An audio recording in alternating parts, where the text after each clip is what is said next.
നമസ്കാരം. ആദ്യം ഈ അമ്മമാർ പറയുന്നത് കണ്ടോക്കൂ. വലിയ കഷ്ടപ്പാടെന്ന് പറഞ്ഞാൽ ഞങ്ങൾ ആത്മഹത്യയുടെ പക്കത്തായിരുന്നു. വാടക കൊടുക്കാൻ പൈസ ഇല്ല.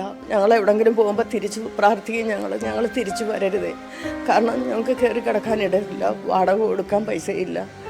ഞങ്ങളപ്പോൾ പ്രാർത്ഥിച്ചിരുന്നത് ഞങ്ങൾ തിരിച്ചു വരരുതേ, പോകുന്ന വഴിക്ക് എന്തെങ്കിലും പറ്റി മരിക്കണമെന്നായിരുന്നു. അതിൽ നിന്നൊക്കെ രക്ഷപ്പെടുത്തിയത് ഈ സർക്കാരാണ് ഞങ്ങളെ. ഭക്ഷണം, മരുന്ന് എല്ലാം കൃത്യമായി ഫ്ളാറ്റുകളിലേക്ക് എത്തുന്നു.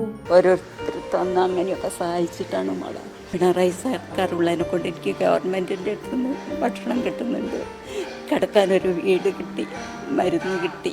അതൊക്കെ എൻ്റെ ജീവിതത്തിൽ ഞാൻ പ്രതീക്ഷിക്കാത്തൊരു. ഇവരെ പോലെയുള്ള 64,000 മനുഷ്യരെയാണ് അതിദാരിദ്ര്യത്തിൽ നിന്നും നമ്മുടെ സർക്കാർ മോചിപ്പിച്ചിട്ടുള്ളത്.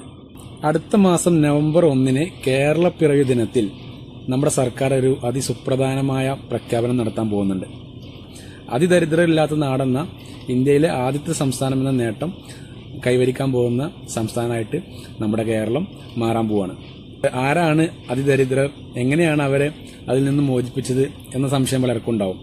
അതിദരിദ്രർ എന്ന് പറഞ്ഞാൽ നമ്മുടെ നാട്ടിൽ സ്വന്തമായിട്ട് ഭൂമിയില്ലാത്തവർ, വീടില്ലാത്തവർ, 3 നേരം ഭക്ഷണത്തിനുള്ള വകയില്ലാത്തവർ, രോഗികൾ, കിടപ്പ് രോഗികൾ എല്ലാവരും ഇതിൽ പെടും. അത്തരത്തിലുള്ള 64,000 മനുഷ്യരെയാണ് അവിടെ അതിദാരിദ്ര്യത്തിൽ നിന്ന് മോചിപ്പിച്ചിട്ടുള്ളത്.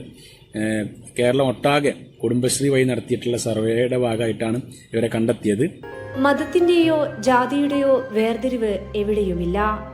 കരുതൽ ആവശ്യമുള്ള മനുഷ്യർക്കൊപ്പം സർക്കാരും ചേർന്നു. സന്തോഷത്തിൽ കഴിയാലോ. ഒരു വീടുണ്ട് എന്നുള്ള ഒരു ഉറപ്പുണ്ടല്ലോ നമുക്ക്. ഒന്നുമില്ലെങ്കിൽ അടച്ചുമൂടി ഒന്ന് കിടക്കാമല്ലോ നമുക്കിതിങ്ങനെ തന്നതിന് ഭയങ്കര, ഞാൻ എന്താ പറയുക, അത്രക്കും നമുക്ക് ഇഷ്ടപ്പെട്ടിക്കണ്. നമ്മളെ മുഖ്യമന്ത്രി ഇങ്ങനെ ഒരു സഹായം ചെയ്തതിന് വളരെ വളരെ നന്ദി.